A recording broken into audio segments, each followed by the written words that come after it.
Dios les bendiga, amados hermanos y amigos que nos sintonizan en otro programa más de doctrinas básicas de la vida cristiana, Ministerio de Didascos. Ministerio de Didascos, en inglés es el nombre Didasco Ministries o Ministerio Didasco.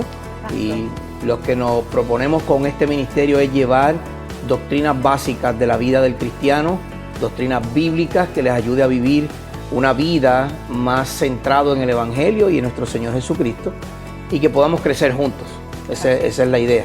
Ese es nuestro propósito.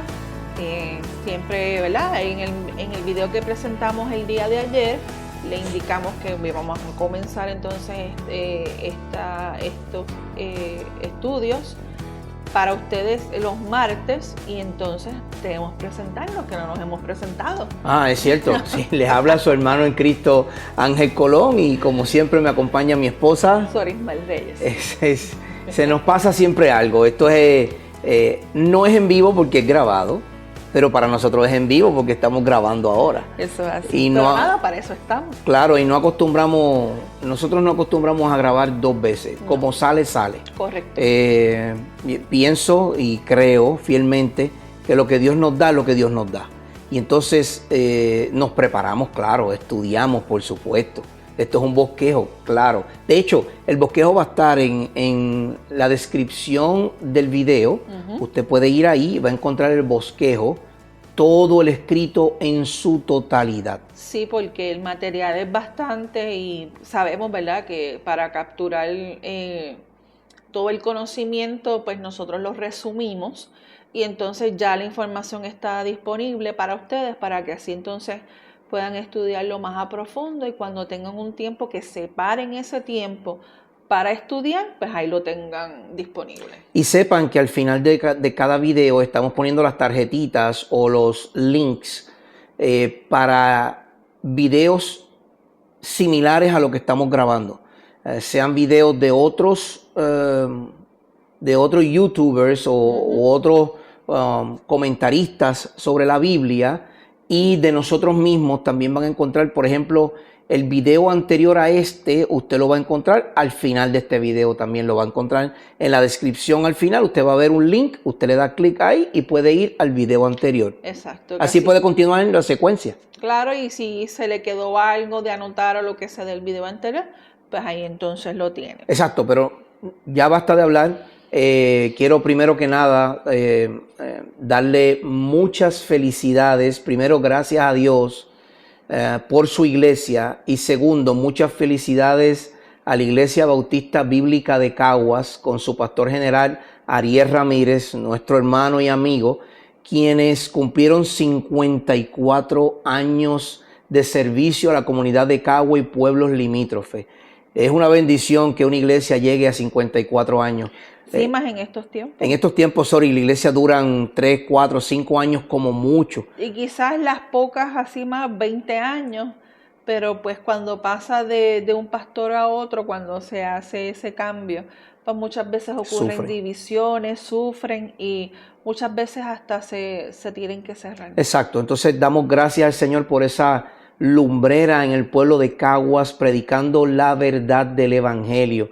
El pastor general es pastor Ariel Ramírez, pastor Ramón es el pastor asociado, y pastor Benjamín Cochran como pastor de jóvenes. Así que allí hay multiplicidad de ancianos, que es en lo que nosotros creemos. Claro. Un pastor solitario no es bueno. No. Eso la Biblia no lo avala. No, porque le caen tantas responsabilidades que en alguna área va a fallar. La Biblia no lo avala, No. Y si nosotros queremos ser bíblicos, eso es bíblico. El pastor, una iglesia tiene que tener multiplicidad de pastores, sea una iglesia de 30 miembros o sea una iglesia de 200 miembros, porque un solo varón no puede encargarse de todo. Además, a alguien tiene que rendirle cuentas. Exacto. Y no solamente a Dios, ¿ok?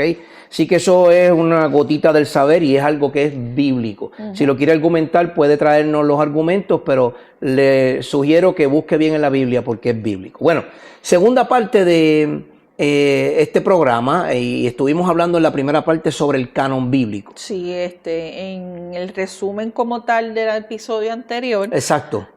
Comenzamos a discutir el concepto de lo que es el canon bíblico. Dijimos que es la colección de libros reconocidos como escritura o palabra de Dios por la iglesia, desde la iglesia primitiva, enfatizando sus cualidades divinas, conexiones apostólicas y aceptación histórica. Entonces, cuando hablamos sobre el canon bíblico en el pasado episodio, dijimos que estas características son esenciales para que un libro sea parte del canon bíblico. Sí. Entonces, esas características, mi esposa las acaba de decir muy bien, son unas cualidades que son divinas, son cualidades apostólicas y son cualidades de aceptación de la iglesia históricamente. Sí. ¿Qué también dijimos en el pasado episodio? Sí, hablamos también sobre la formación del Antiguo y Nuevo Testamento, los criterios de esta canonicidad y la distinción entre escritos canónicos y apócrifos. Y de eso vamos a hablar un poquito más adelante. Sí, vamos a explicar lo que es apócrifo, porque es importante, sumamente importante que usted conozca esto. Y recuerden, hermano, tal vez es un tema teológico pesado, pero es esencial que usted conozca cómo se formó el canon bíblico, por qué son 66 libros, ni más ni menos, y por qué es importante para la vida del creyente. Sí. Entonces,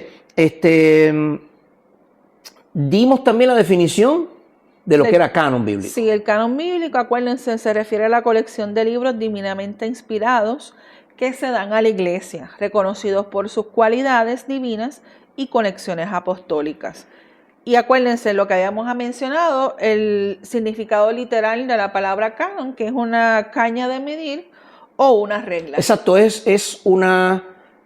literalmente es una vara que se utilizaba para medir o una regla de medir. Exacto. Por lo tanto, en su aplicación a lo que es la escritura o cualquier otro libro, es una norma o una regla establecida por lo cual ese libro es aceptado. Entonces, el apóstol Pablo utiliza en 2 ocasiones en el Nuevo Testamento esta palabra de manera literal. En Gálatas capítulo 6, verso 16 dice, y a los que anden conforme a esta regla, paz y misericordia sea sobre ellos y sobre el Israel de Dios.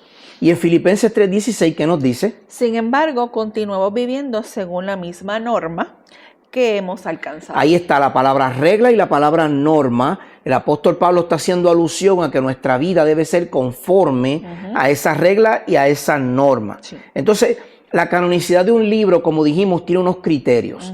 Y esos criterios son que sean de origen apostólico, es decir, un apóstol o un allegado a ese apóstol son los que lo escribieron. Por ejemplo, Lucas y Pablo. Sí, que son discípulos uno del otro. Lucas no es apóstol, no. Pablo sí, pero Lucas anduvo con Pablo. Sí, era médico. Él era médico de Pablo. Y se dedicó también a investigar, ¿verdad? A profundizar como cualquier médico, a buscar la raíz de lo que, ¿verdad? Estos apóstoles y los seguidores de nuestro Señor Jesucristo hicieron cuando estuvieron vivos. Y vivieron con Él, claro, porque sus vivencias también son importantes. También la otra característica o criterio es que sea de aceptación universal por la iglesia, o sea, que sea un uno para la iglesia. También de conformidad de doctrina establecida para la iglesia, o sea, lo mismo que estamos hablando hoy, doctrinas bíblicas de la vida cristiana.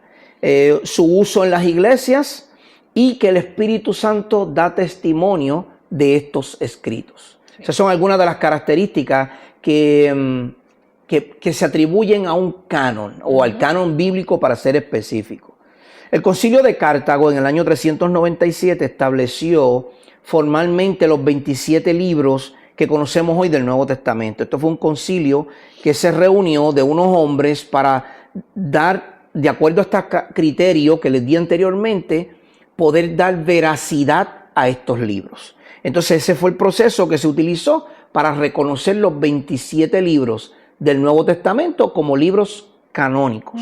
Entonces, ¿cómo se forma, basado en estos criterios, cómo se forma el Antiguo y el Nuevo Testamento, y eso es lo que vamos a ver ahora. Entonces, la formación del Antiguo Testamento fue establecida mucho antes del nacimiento de nuestro Señor Jesucristo. ¿Dónde comenzó, Sori?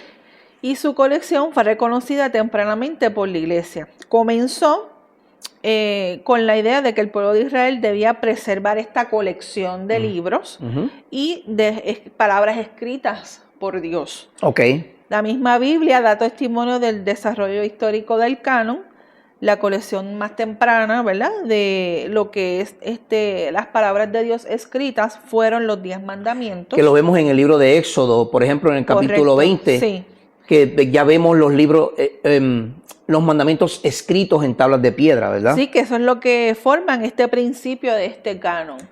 Cuando Dios, ¿verdad?, manda a Moisés. Llama a Moisés. Lo llama a rescatar a su pueblo de la esclavitud en Egipto.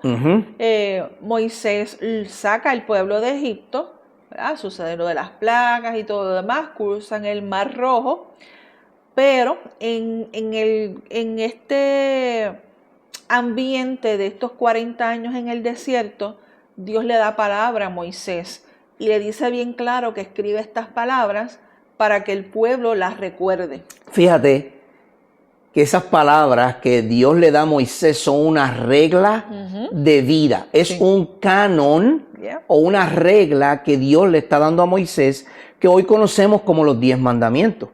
En Éxodo 31, 18 dice, y cuando terminó de hablar con Moisés en el monte Sinaí, este es Dios, le dio las 2 tablas de la ley, que eran 2 lajas escritas por el dedo mismo de Dios. Y después leemos en Éxodo 32, 16, que dice, tanto las tablas como la escritura grabada en ellas eran obra de Dios. Ahí vemos el canon, ahí vemos una regla. Y la confirmación. Y la confirmación de que Dios mismo está dando esta regla de vida, y ahí es donde comienza a escribirse el canon bíblico, o mejor dicho, la norma de vida de la iglesia, el pueblo de Israel, que luego sería la norma de vida de la iglesia, porque vivimos bajo la ley, aunque no vivimos bajo la ley. O sea, lo que quiero decir es esto: vivimos en la gracia, pero estamos llamados a cumplir la ley. Estamos llamados porque el mismo Pablo, el apóstol Pablo, dice que esta ley no es gravosa. No, que es buena, de hecho, dice. Por eso, por lo tanto, es con la ayuda del Espíritu Santo. Exacto. Como estamos viviendo en la gracia, con la ayuda del Espíritu Santo somos capaces de entregarle, ¿verdad?, nuestro ser al Señor, para que así entonces podamos cumplir con lo que son los 10 mandamientos. Exacto. Entonces, Dios da este primer canon o este primer escrito, lo comienza en las tablas de piedra con Moisés. En el canon del Antiguo Testamento siguió creciendo, no se quedó ahí. Él siguió creciendo más o menos como hasta el año 435 antes de Cristo. ¿Qué fue lo que sucedió ahí? Sí, ahí el tiempo de silencio, luego del profeta Malaquías, fue aproximadamente, que esa fue la última profecía recibida. No hubo más adiciones al canon. Y la historia del pueblo judío se anotó en estos escritos, tales como los libros de Macabeos, pero se pensó que estos escritos no ameritaran que se les incluyera con las colecciones de las palabras de Dios de años anteriores, al no cumplir estas reglas básicas de canonicidad. Ahí vamos nuevamente.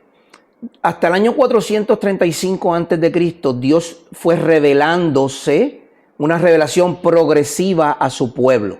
Él le dio, después de estas tablas de la ley, Él se siguió revelando a su pueblo. Moisés escribió, Samuel escribió, Esdras escribió, Jeremías, Isaías, Daniel, Ezequiel. Bueno, usted sabe, los profetas mayores y los profetas menores.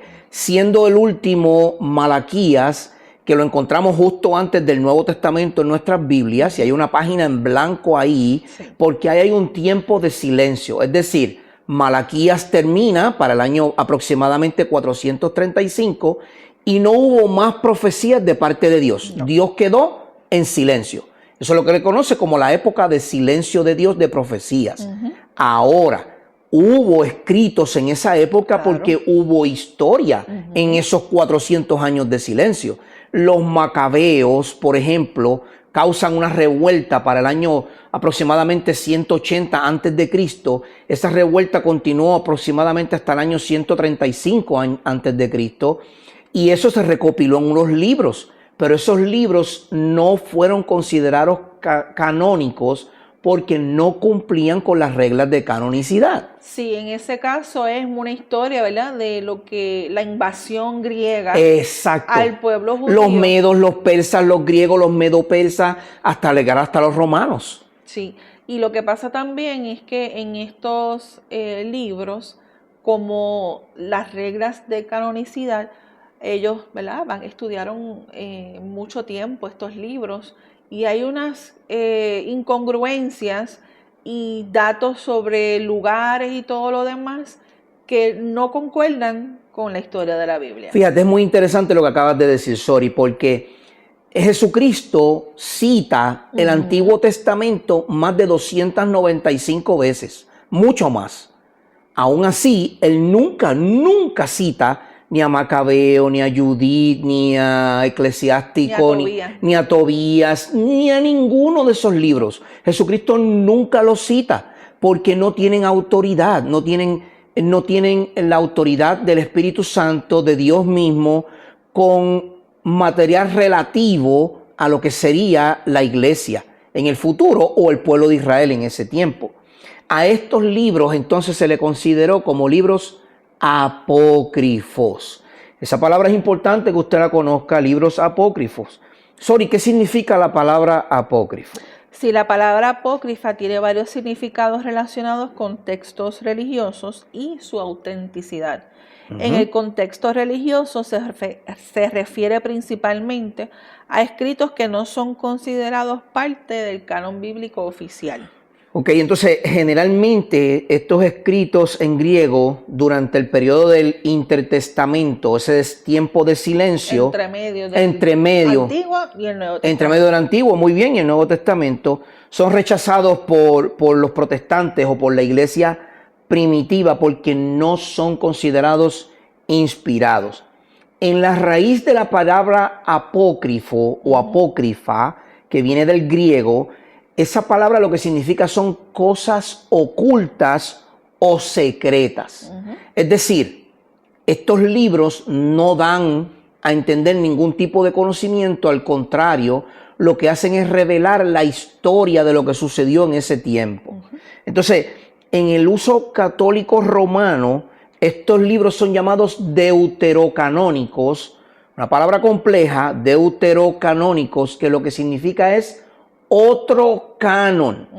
Ahí usted automáticamente tiene que entender que el canon que la iglesia primitiva reconoció como auténtico y palabra de Dios, la iglesia católica lo cambia por otro canon que le añade estos otros libros que nosotros los protestantes llamamos apócrifos.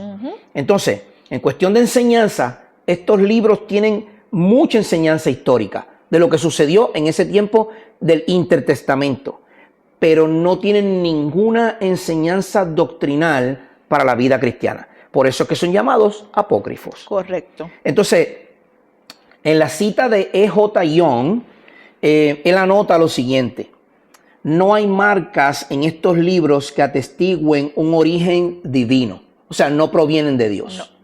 No. Judith y Tobías contienen errores históricos, cronológicos y geográficos.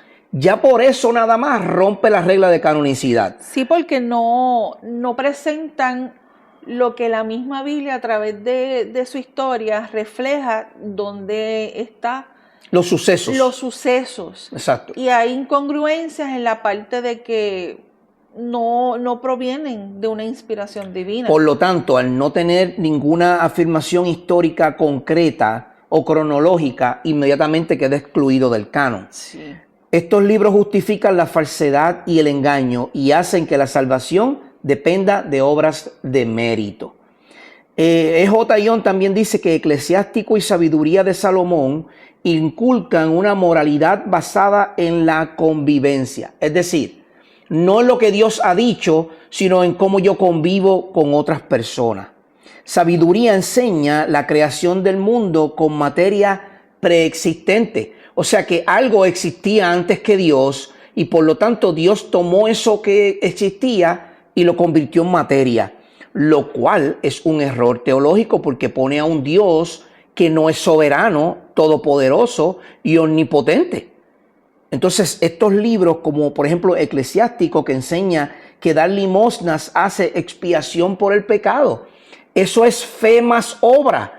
Eso es un error teológico. Por eso ese libro no puede ser incluido en el canon. Porque entonces se contradice de todo lo que se habla en la Biblia. Claro, porque la Biblia, la salvación es por gracia, por medio de la fe. Los padres de la fe, o los padres del pueblo judío, los padres de la historia de la humanidad, fueron salvos por fe. Exacto, y el libro de Hebreos menciona los héroes de la fe. Los héroes de la fe. Que fueron contados por justicia porque creyeron y tuvieron fe en el Señor. No fue lo que ellos hicieron, no. Fue porque ellos creyeron. Exacto. Recuerden, David falló grandemente como fallamos tú y yo.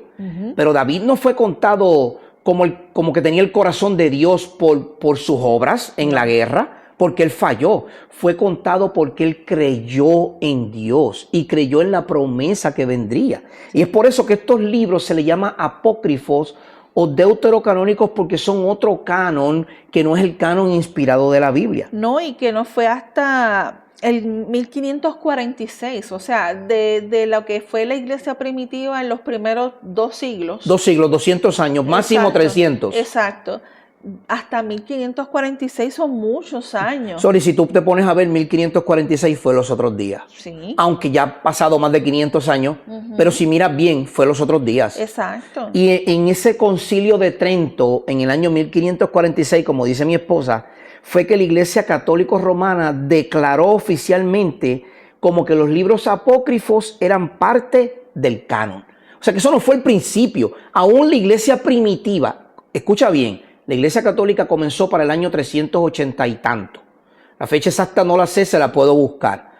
Pero cuando la Iglesia Católica comenzó, ella reconocía los libros canónicos como canónicos. Sí, los 66 Los libros. 66 libros, ni más ni menos. No. No es hasta el año 1546 que en este concilio de Trento, otro papa que vino con cosas en su mente dijo, pues mira, vamos a añadir estos otros 7 libros.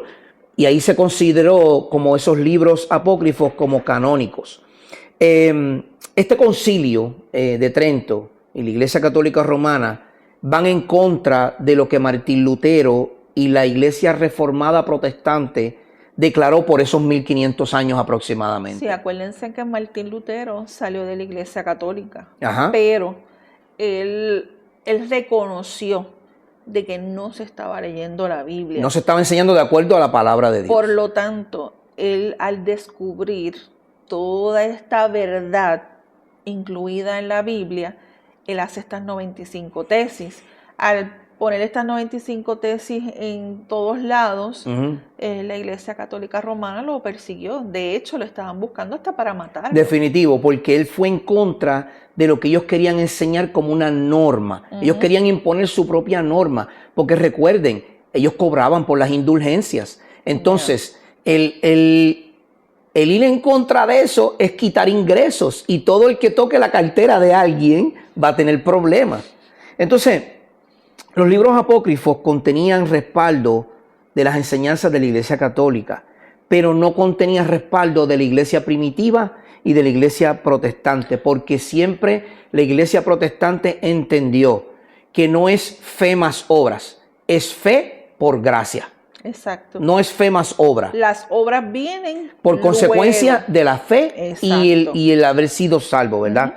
Entonces, al ratificar a los apócrifos como dentro del canon, los católicos podían sostener que la Iglesia tenía la autoridad, ahí está, de declarar una obra literaria como escritura. Es decir, ahora, todo lo que yo diga que es válido, porque somos la iglesia con autoridad. Sí. Eso es lo que pensaba la Iglesia Católica Romana.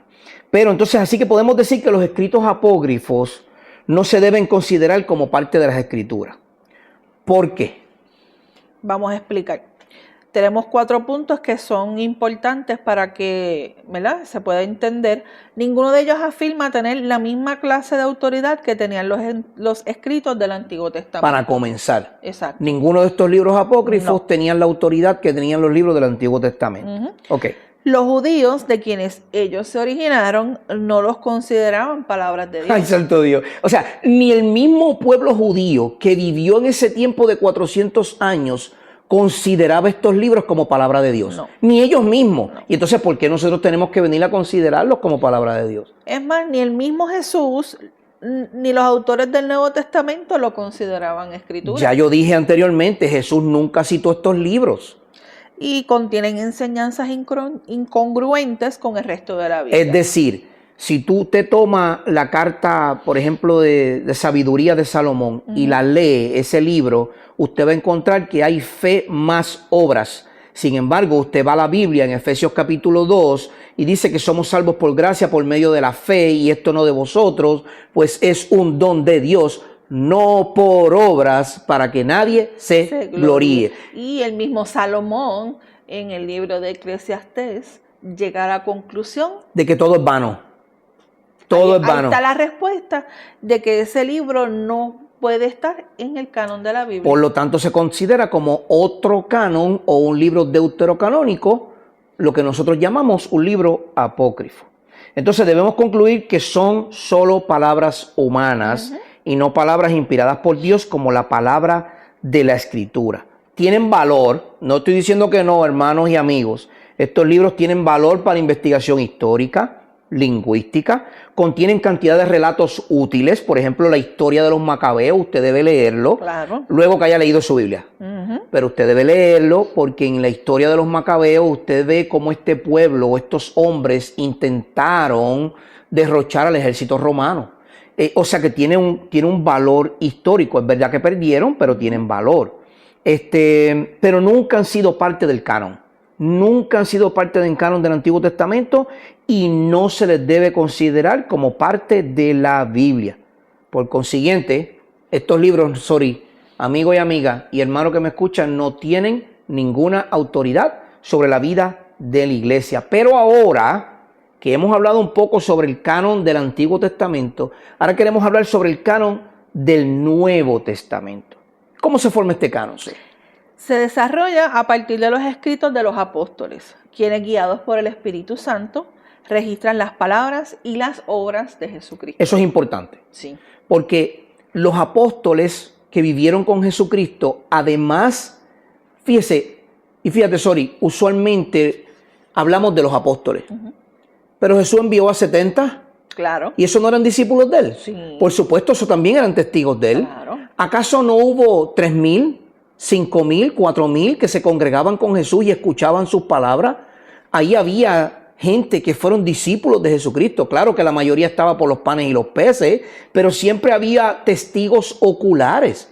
Jesús nunca estuvo solo en sus predicaciones. No, y como siempre, y la misma Biblia lo dice, siempre hay un remanente fiel. Siempre hay un remanente fiel, así que siempre había un grupo que estaba con él y estos apóstoles, además de sus discípulos, atestiguaban las obras de Jesucristo. Jesucristo citaba el Antiguo Testamento y por consiguiente el Espíritu Santo revela lo que sería el Nuevo Testamento a estos apóstoles.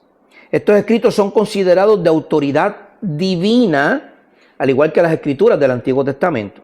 Los apóstoles como Pedro y Pablo afirman que sus enseñanzas son mandatos de Dios, lo que les otorga un estatus canónico. ¿Por qué? Porque Pedro y Pablo eran apóstoles. Por lo tanto, si viene de parte de los apóstoles, viene de parte de Dios. Si viene de parte de Dios, es canónico. Correcto. Entonces, la iglesia primitiva reconoce algunos de estos escritos, Sí, como los de Pablo, como parte del canon, y también incluye otros textos como Marcos y Lucas, debido a su conexión con los apóstoles. Volvemos otra vez a lo que dijimos al principio. Sí. O sea que Pablo era un apóstol, Pedro era un apóstol, Juan, el discípulo amado, fue un apóstol. Todos ellos tenían conexión con alguien en la época. Y en esa época, por ejemplo, Juan Marcos, hay un texto en la Escritura donde Juan Marcos se discute teológicamente con Pablo. Sí. Y Juan Marcos se va por su camino y Pablo se va por su camino. Ahí ustedes pueden ver que Juan Marcos, el escritor del Evangelio de Marcos, tenía conexión con un apóstol. Por lo tanto, Dios lo utiliza por esa conexión que tiene con el apóstol para traernos el Evangelio de Marcos. Un evangelio simple de digerir, corto, 16 capítulos. Dinámico. Directo al punto, dinámico, como tú muy bien dices. Entonces, tenían conexiones apostólicas. Entonces, la canonicidad se basa en la autoridad divina, ¿verdad? Si un libro debe ser considerado palabra de Dios para ser parte del canon. La iglesia primitiva, guiada por el Espíritu Santo, discernió qué escritos eran inspirados, pues cumplían con los criterios de la canonicidad. Fíjate, en el principio de la historia de la iglesia, estamos hablando, como tú dijiste ahorita, primeros 3 siglos, vamos a decir. Sí. Por ejemplo, en el siglo IV, en el siglo III, habían hombres como Atanasio, no le ponga ese nombre a sus hijos. Por favor, no. Y el concilio de Cartago confirmaron que la lista de los 27 libros del Nuevo Testamento que conocemos hoy son palabra de Dios. La revelación misma culmina con Cristo y no se espera más escritura después de los apóstoles. Escuche bien, me voy a acercar un poco a la cámara. No existe ninguna otra revelación que no esté en la Biblia. Tenemos un problema bien grande. ¿Serio? Queremos seguir recibiendo revelación de Dios. Y Dios me dijo, y Dios me habló, y yo decreto, y yo declaro, y yo ato, yo desato, yo rompo, yo quiebro, yo ato, yo desato, Pero ni siquiera se conoce en la Biblia. Y lo triste de todo eso es que caemos en la trampa. ¿Por qué? Porque dicen que recibieron revelación. Gente, los últimos tiempos nosotros no lo sabemos. Exacto. No lo sabemos. Exacto. En concreto. Vienen, ¿verdad? Rumores de guerra, terremotos, tsunamis, todas estas cosas. Pero esto no marca el día que nuestro Señor Jesucristo vuelva. El mismo Señor Jesucristo no lo sabe, solamente lo sabe el Padre. Y Él puede decir que viene mañana o viene dentro de 100 años. No sabemos con exactitud. Por favor, no le crean a estas gentes que están diciendo a través de las redes que ahora con el fallecimiento del Papa. El fallecimiento del Papa. Ahora el Papa fue el que allanó el camino para que venga ahora el falso testigo. Discierne a través de la palabra del Señor que todas estas cosas tienen que suceder, pero no marcan ni la fecha ni la hora porque nadie lo sabe. No saben ni los ángeles en el cielo. Imagínense en que nosotros somos pequeñitos al lado de todas estas cosas. Fíjate, estos hombres como Atanasio y otros más que vivieron en esos primeros siglos reconocían muy bien la autoridad divina escrita y se acabó. Este es el canon. Exacto. Ellos mismos no trajeron palabras nuevas. No. Ellos traían lo que el mismo Dios les daba. Miren, hermanos, ellos no trajeron yo creo, yo pienso, yo digo, Dios me dijo, Dios me habló. Nunca eso ocurrió. Ellos hablaban de parte de Dios, inspirados por el Espíritu Santo, y nunca se atribuían ellos ningún tipo de poder, ni ningún tipo de sabiduría.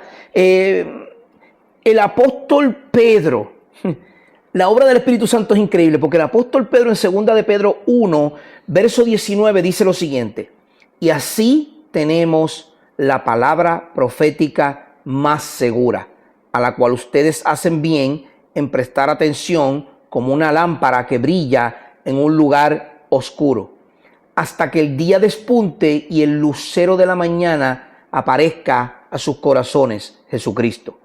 Pero ante todo sepan esto, el mismo apóstol Pedro advirtiendo que ninguna profecía de las Escrituras es asunto de interpretación personal. Es decir, ninguna palabra es de parte de hombres. Eso es lo que está diciendo ahí.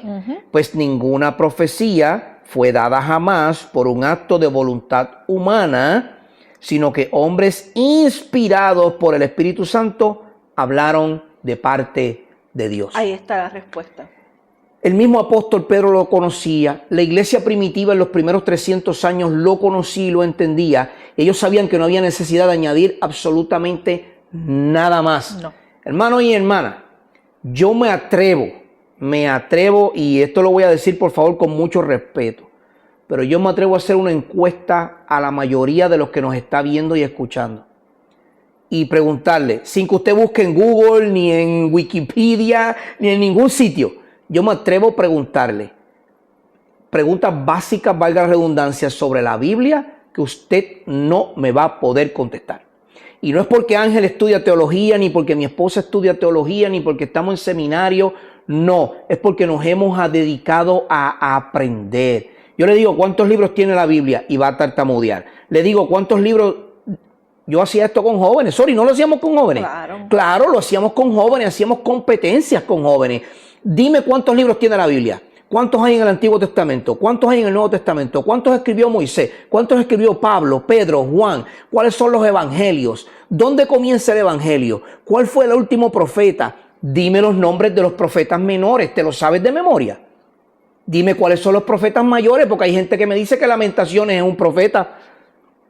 Lamentaciones no es un profeta, es un libro de un profeta, pero Lamentaciones no es un profeta. Pero como no estudiamos la Biblia y nos dedicamos a escuchar cuánta loquera existe, leer otros libros, aunque no está mal. Claro. Pero es importante conocer, palpar, disfrutar, saborear la palabra de Dios. Exacto, porque sin ella usted va a caer en la trampa de Satanás de escuchar a cuanta persona venga. Es más, mire hermano, si usted me está escuchando a mí ahora y amigo que me escucha, no me crea a mí. Dedíquese usted mismo a buscar esta información. Va a encontrar libros muy buenos como Teología Sistemática de Wayne Grudem, Teología Sistemática de John MacArthur, Teología Sistemática de Louis Berkhoff, Teología Sistemática de Rairi. Usted va a encontrar libros de ética cristiana. Usted va a encontrar, busque. Hay sitios muy buenos en la web. La Coalición por el Evangelio es muy bueno. GodQuestions.com es muy bueno. Busque información porque mucho de lo que nosotros estamos hablando sale de ahí. Sí, también se usa también la plataforma de Logos. Que ahí está una biblioteca sobre cuánto, más de 3.000, 5.000 libros. Es mucho más grande que eso. Mi biblioteca tiene 3.900 y pico de libros. Mi biblioteca digital. 3.981 creo que fue la última cuenta. Más todo lo que tenemos aquí. Exacto. O sea, usted tiene que dedicarse a estudiar la Biblia. Haga como los bereanos. Queremos ser como los bereanos, pero no estudiamos. Queremos ser como los bereanos, pero escuchamos cuánto loco está hablando por ahí. Usted disculpe que yo lo hable de esa manera, pero esa es la realidad. Sí. O sea, y si usted me mira a mí, míreme también como un loco. Míreme como un loco. Pero busque lo que yo estoy diciendo a ver si es cierto o no. El filtro perfecto es la Biblia. Es la Biblia, ya. Esa es la autoridad suprema. Entonces el canon bíblico es el conjunto de todos esos escritos normativos o una regla de vida que Dios dio a su iglesia. El canon del Antiguo Testamento correspondía a la Biblia hebrea y contenía los libros que conocemos como el Antiguo Testamento. Esta era la Biblia leída cuando Jesús realizó su ministerio. Es decir, cuando Jesús estaba en su ministerio terrenal de sus 3 años y medio, lo que él hablaba era del Antiguo Testamento. Todas sus citas, él siempre decía, ¿qué dice? ¿Cómo lees? ¿Qué está escrito? Escrito está. Escrito está. Y confirmaba su propósito, su venida, que era cumplido. Exacto. Entonces, el canon del Nuevo Testamento se forma primeramente por una comunidad cristiana primitiva que tenía consecuencia de que Dios iba a dar más palabra. Y por eso fue que esa iglesia primitiva comenzó a obtener esa palabra de Dios por parte de los apóstoles para plasmarla en lo que conocemos como el Nuevo Testamento. Sí, estos textos eran parte de los pactos que Dios hizo con su pueblo. Exacto.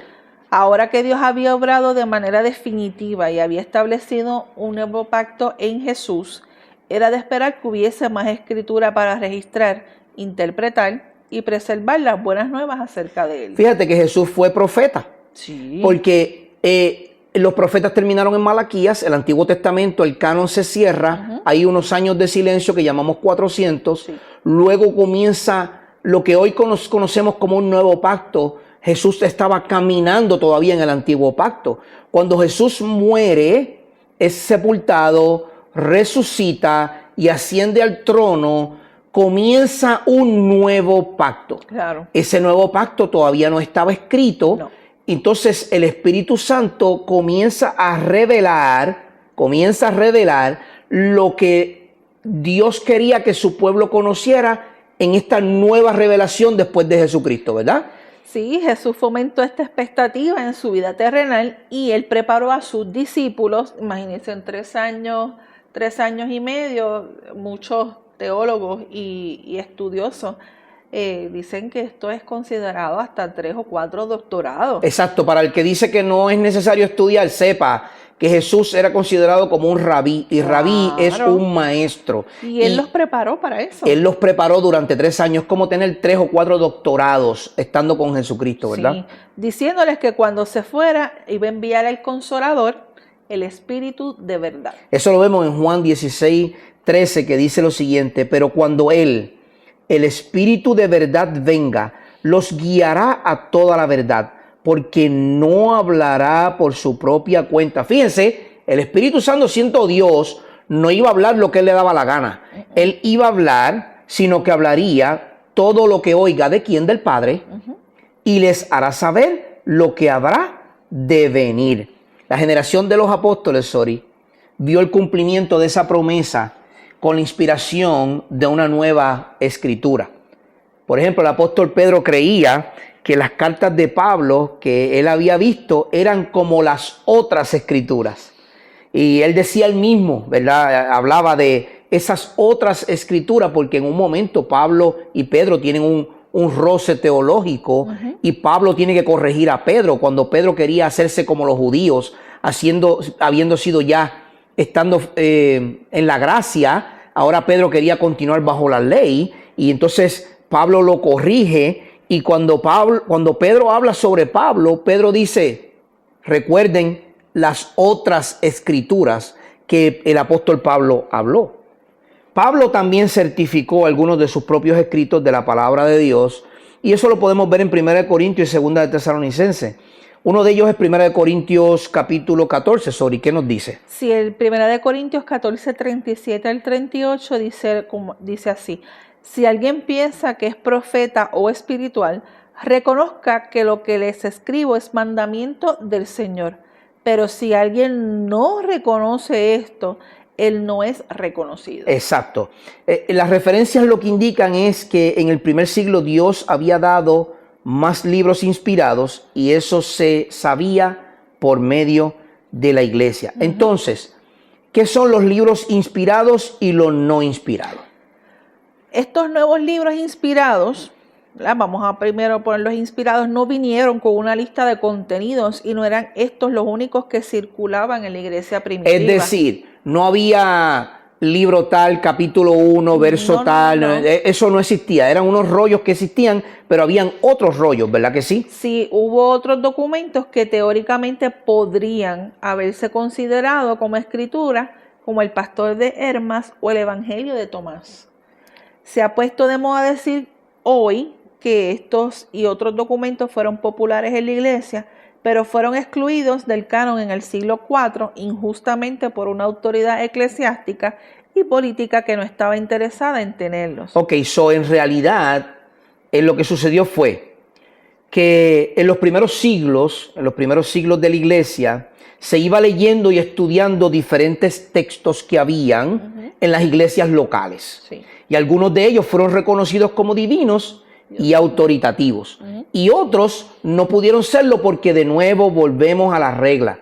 si rompe la regla de canonicidad, no puede ser incluido en el canon. No, y si tienen alguna, ¿verdad? Algún escrito o un extracto que no concuerda con nada con lo que está escrito en toda la Biblia, pues entonces Dios no se contradice. Exacto. Por lo tanto, tiene que ser excluido del canon de la Biblia. Exacto. Entonces, por ejemplo, si tomamos el Evangelio de Tomás, por darles un ejemplo, no está en ninguna colección de manuscritos del Nuevo Testamento, de todo lo que se han encontrado, incluyendo los del Qumran, sí, en el Mar Muerto. Eso no está ahí. No hay ninguno de estos escritos. No figura en las listas tempranas de los libros canónicos y, de hecho, fue explícitamente condenado por varios líderes de la Iglesia antes del IV siglo. Eso significa que desde bien temprano en la historia de la Iglesia se discriminaba entre unos y otros textos cuando no existía autoridad central que pudiera excluir sistemáticamente documentos que no se consideraran canónicos. Entonces, el canon del Nuevo Testamento empezó a ser reconocido de esta manera, o sea, de la manera autoritativa, como que viene de parte de Dios. Entonces, ¿cómo sabían los creyentes antiguos cuáles libros venían de parte de Dios y cuáles no? ¿Cómo usted sabe? ¿Cómo yo sé cuáles libros vienen de parte de Dios y cuáles no vienen de parte de Dios? Una de estas características de los libros inspirados es su origen apostólico. ¿Qué fue lo que dijimos anteriormente? Algunos escritos fueron excluidos del canon por no ser redactados ni por apóstoles ni por gente cercana. Recuerde, si no da testimonio vivo, de hecho, uno de los requisitos para ser apóstol es que haya sido llamado por el mismo Jesucristo. Exclusivamente por Jesús. Directamente por Jesús. Ahora, cuidado con esto. Yo he escuchado de gente que dice que Jesucristo se sienta con ellos en el sofá de la casa. Ay, santo. O en el baño. Yo leí ayer en mi devocional sobre el Éxodo, cuando el monte Sinaí temblaba, se estremecía, tenía fuego, humo, truenos, humo salía, relámpagos, la voz de Dios era como una trompeta. Y entonces hoy queremos decir, yo quiero experimentar la presencia de Dios, o yo quiero experimentar a Dios en mi vida, o yo quiero, es como ese experimento sobrenatural.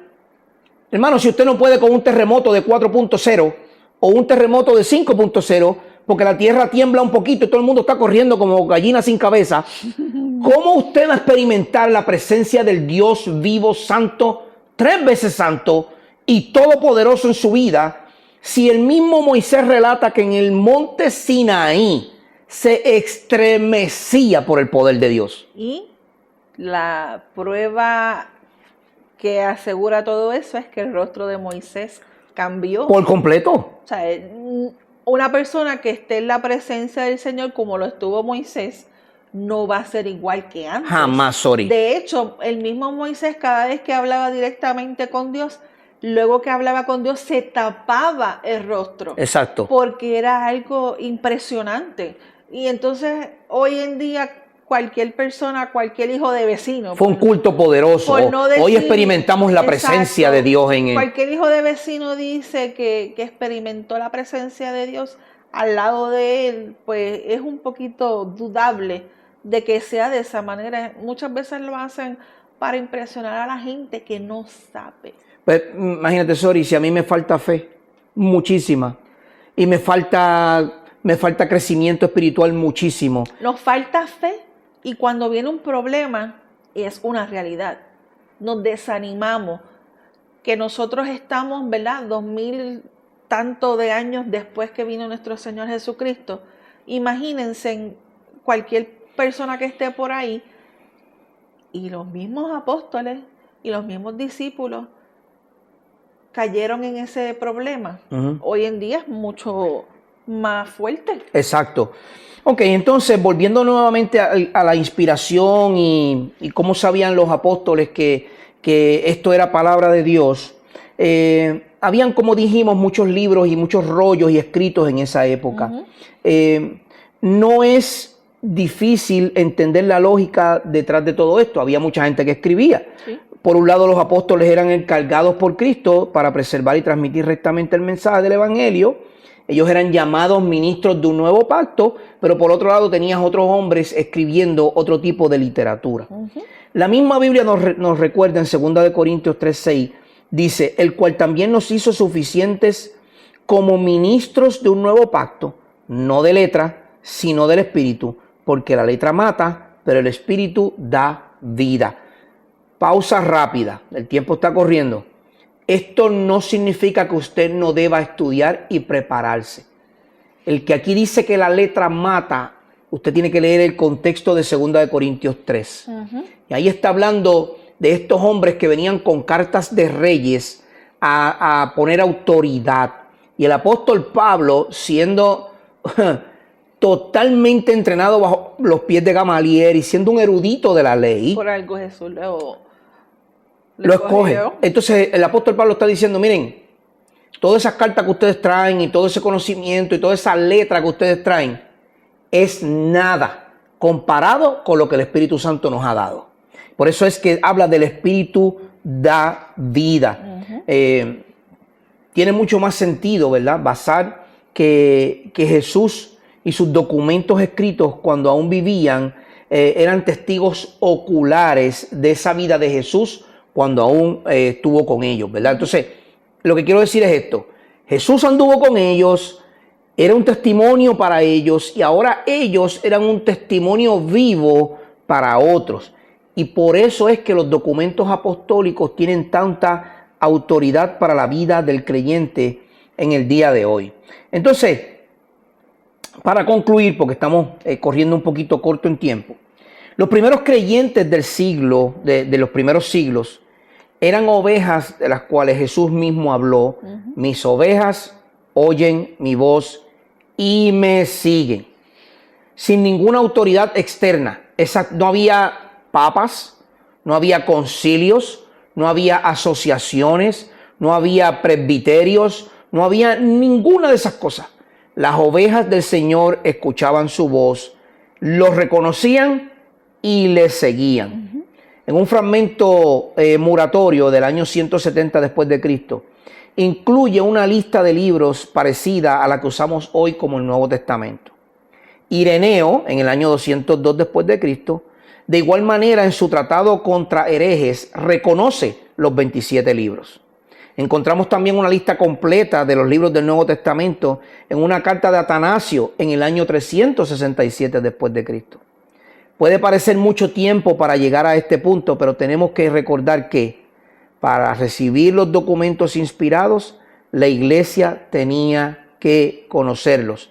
Esto quiere decir, hermanos, si usted no conoce la palabra de Dios, usted nunca va a entender que esa palabra es autoritativa, inerrante, tiene poder en ella misma, es inequívoca, no tiene equivocación alguna, no se contradice, pero usted tiene que conocerla para poder creerla.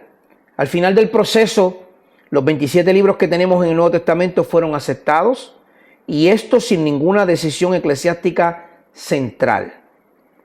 Por lo tanto, podemos resumir la forma del canon del Nuevo Testamento de la siguiente manera. Sorry, por favor. El canon fue determinado por Dios y su autoridad reside en sí mismo. No es nada más fuera de él. Ok. Primero, el canon fue determinado por Dios. Si usted quiere discutir con alguien sobre el canon, discuta con Dios. Si el canon dependiera de alguna autoridad externa, dejaría de ser la misma autoridad. Exacto, ok. Si el canon dependiese de alguien de afuera de él, no tiene autoridad de Dios, porque está dependiendo de otra cosa. Es como decir fe más obras. Entonces no hay fe porque tú necesitas otra cosa. ¿Ok? La iglesia no confirmó autoridad al canon. Más bien, lo que la iglesia hizo fue recibir y dar testimonio acerca de los libros inspirados. El canon crea la iglesia, no viceversa. Podemos encontrar esto en 2 de Pedro 3:7, 1 de Pedro 1:23 al 25 y Santiago 1:21. Podemos dar gracias a Dios por entregarnos su palabra. Es decir, hermanos, la iglesia no determina lo que la Biblia dice. Volvemos a lo mismo. Son los mismos temas que redundan todo el tiempo. las lenguas, los dones espirituales, las mujeres pastoras, las diaconisas, los dones de profecía, los famosos apóstoles. Mire, hermano y hermana y amigo que me escucha, usted se puede molestar conmigo, yo no tengo ningún problema con eso. Como quiera le amo, eso a mí no me causa ningún tipo de problema. Pero el mismo apóstol Juan dice, ay de aquel que le quite o le ponga a este libro. No le añada al canon, no le quite al canon. El canon Dios mismo lo cerró. Él es el que decidió, esto es lo que se incluye, esto es lo que no se incluye. Y para hablar de por qué, en el próximo capítulo vamos a hablar sobre la autoridad de la Biblia, la veracidad de la Biblia, la autenticidad de la Biblia y cómo ella corresponde a nuestras vidas. Así que pendiente la próxima semana, el próximo episodio donde hablamos de Didasco Ministries, donde hablamos sobre las doctrinas básicas de la vida cristiana. Este jueves sale el nuevo programa de Radical y en él estaremos hablando un poco sobre nosotros. Sí, esta nueva temporada va a ser un poco diferente.